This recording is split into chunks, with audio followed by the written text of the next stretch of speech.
Folks, this is a time at Wawa or any gas station. Look at the parking lot over there. Those people parked. Look at the gas pumps. And there are people behind people waiting to get fuel. He even put some buoys out. There's me. I'm glad I got out of the way. I was guilty one time at the Buc-ee's, which I didn't hold anybody up most likely that day because they have 200 gas pumps. But I have seen Buc-ee's where people were waiting, not just for gas pumps, but just to park. So yeah, don't just park here and go in and shop at like Buc-ee's or any gas station when you've got people trying to get to those prison jobs and do those services for you. Look, this guy over here, he put his buoys out too. Now that means maybe they are inside grabbing coffees and sandwiches, and there's just nowhere on the property, see, to park these rigs. There's another big parking lot way over there in the background, and as I can see with one eye, there's a open pump that just came right here. But it is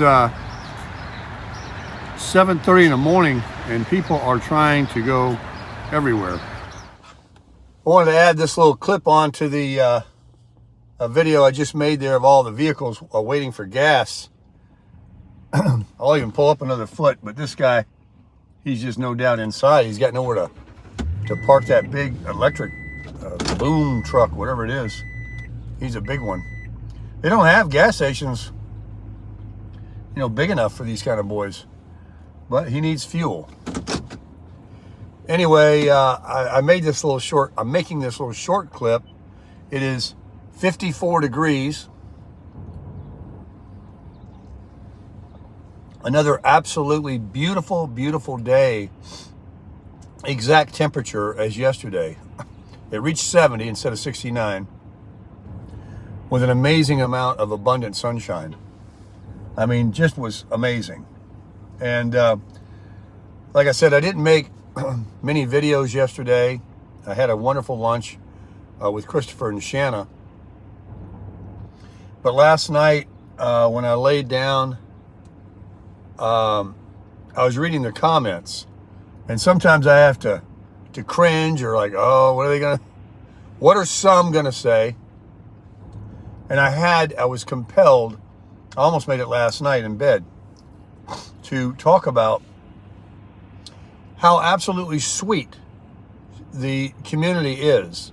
How continually you put out the effort to say the nice things, to recognize the moments in my life, to compliment my son and Shanna, and what a good-looking boy he is, and how pretty she is, and how they hold hands all the time. You know, I never mentioned that, but they do.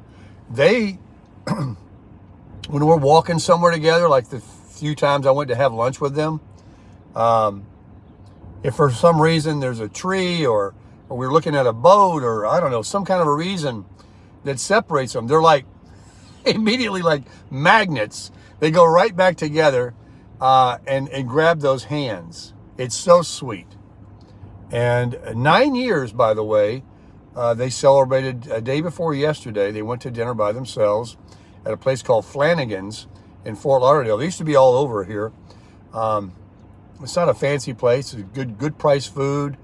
Flanagan's has like a liquor store in it. It's a good happy hour place, sports bar / one of those kind of places. And the ones that are still around, I guess, are pretty nostalgic that have done well, but most of them have closed. But they went there celebrating their 9th year. I said, well, wait a minute. I know you've only been married a couple of years, but they've been together for 9 years. And that right there speaks volumes, to still be, you know, like that. And they're not perfect people, you know, but you don't hear language coming from either one of their mouths. I've heard a few in there because you'll hear it from me. It happens. You'll hear it from you. But for the most part, they're really good kids. And, you know, somebody even said that they can tell. He's like, Teddy said it last night, or Tom, one of them, that he seemed like a well-mannered kid. And I'm proud of that. So the compliments that were made in numbers last night too, in the comments, were very pleasing to me about them. And, you know, nothing about the lack of videos or how small my camper is or anything. And I also wanted to say thank you this morning for the coffee. I know a few of you have bought me a coffee on the Buy Me a Coffee app. And of course, we know it's not just for coffee. It's just a simple donation to support the channel. But I'm having a coffee. And I wanted to thank those that did do that very, very much. It's very kind of you. I enjoy them. I'm looking for a positive report here in about an hour or so, and that I think the doctor's office probably isn't open till, I'd like to say 8. That'd be an hour, but it might be 9. I'm sure it's not 10. They like to get in early, you know, and do their visits and then get out. But I'm gonna make an emergency call.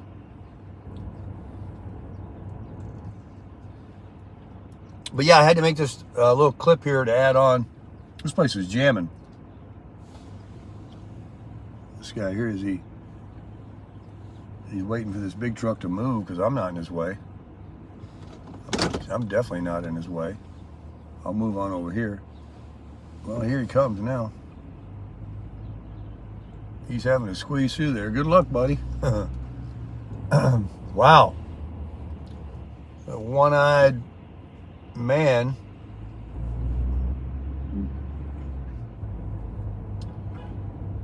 Pull over here and just finish my coffee. See, this is a big Wawa. Here's some big truck parking back here, like parallel parking. All these landscapers and these big truck workers with their equipment, and they love a Wawa because they have, oh man, that hurts. My eye is just straining. They have all that good breakfast food. That's good coffee. I don't care what anybody says. It's the best coffee I ever drank in my life.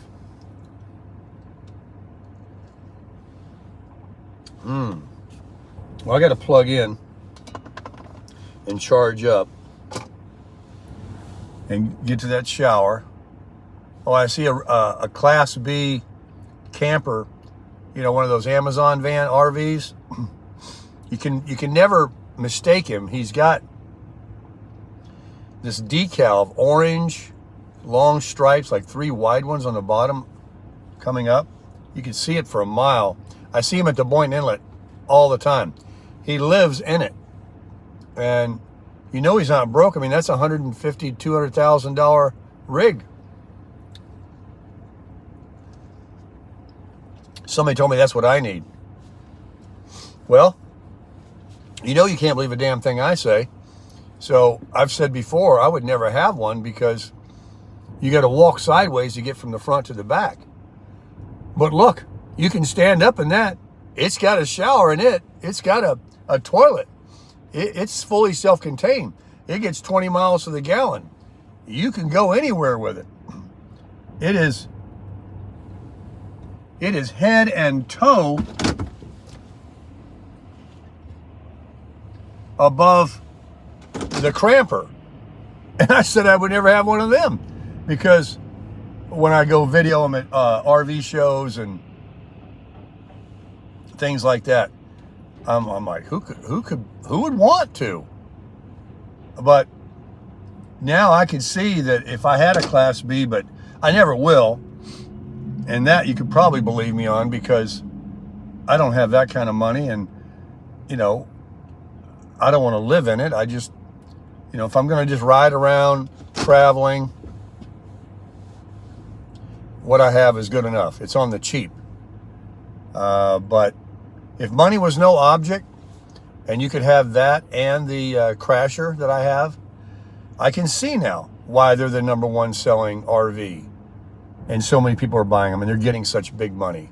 Because see, when the RV world took off during the pandemic, and people were buying vans, these van dwellers, and they were building them out.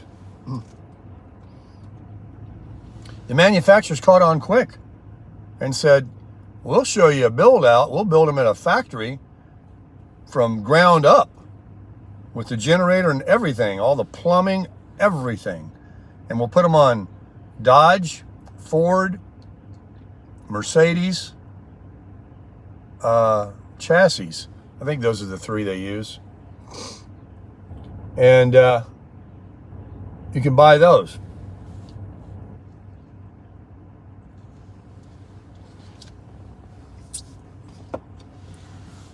Folks, I'm sorry I got to end this video.